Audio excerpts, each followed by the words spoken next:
public statement to a government official, and it's going to be published. And now this sort of supersedes what I was telling folks.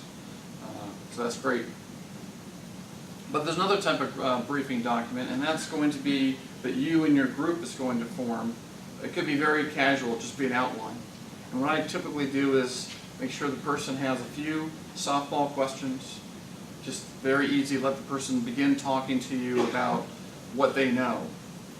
Tell me about your career since high school, and then tell me what your job is.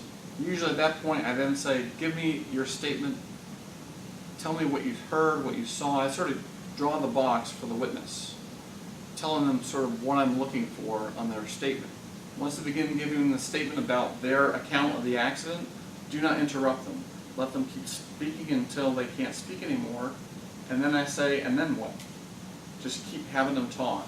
And once they're done, maybe have them go back and relive it again and backwards or forwards, or just to fill in as much as they can on their own before you start asking questions.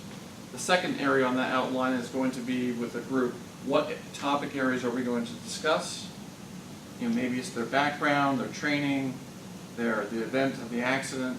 And then later on, when you go and read the transcript, all those topics, all the questions about the emergency diesel generator are going to be on pages 33 through 35. And you don't have to search the entire transcript for subject matter all over the transcript. It's sort of, I call it chapters. And so the people involved, both the witness and their client, their attorney, and all the group members sort of know what the process is going to be, how the interview is going to play out, and what they're going to be, what's expected of them. And that really helps. I think the attorneys love it, and there's no surprises. And this is just from this briefing card here for the witness.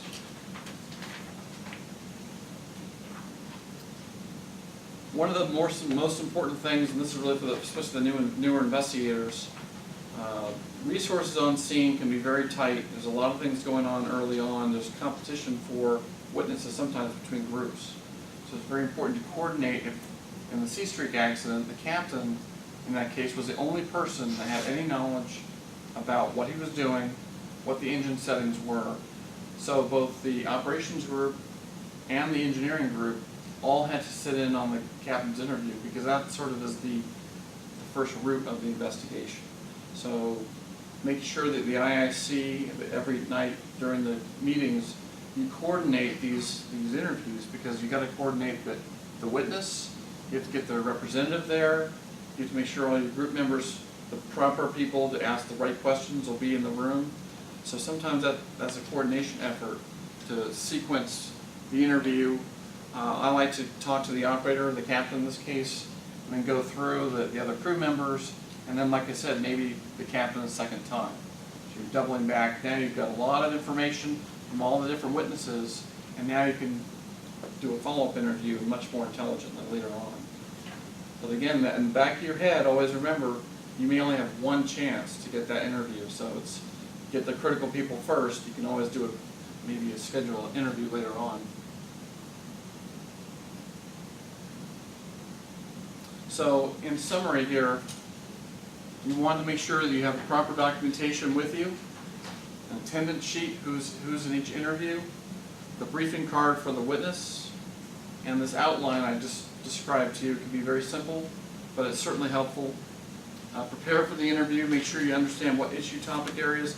Be prepared for someone to take the Fifth Amendment. It doesn't happen very often, but have a plan in mind as to what's going to happen there.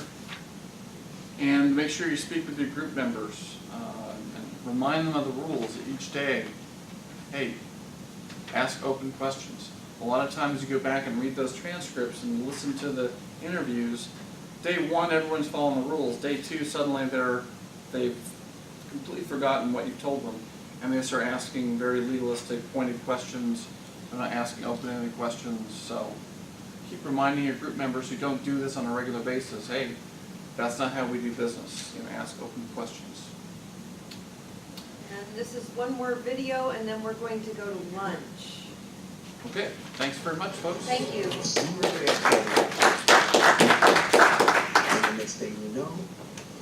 video on November 21st, all of a sudden, boom, boom. I mean, when I say boom, You mean, boom.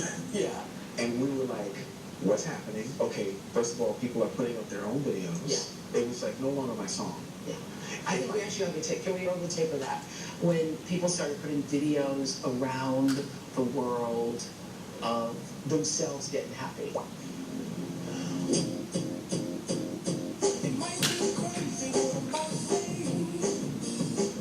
Slovakia support show.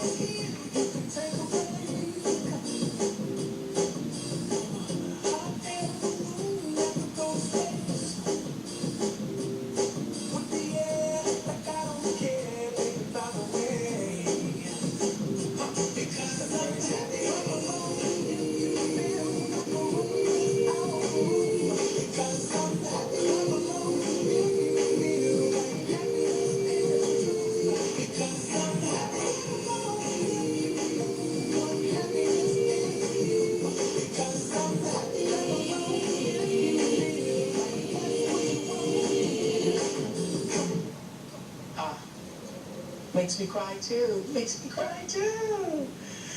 Ah, you know, I was just thinking about your grandmother. I bet. Okay, our schedule is completely off track. What that means is we're gonna take lunch, be back here at 1:45. 12:45. See you then.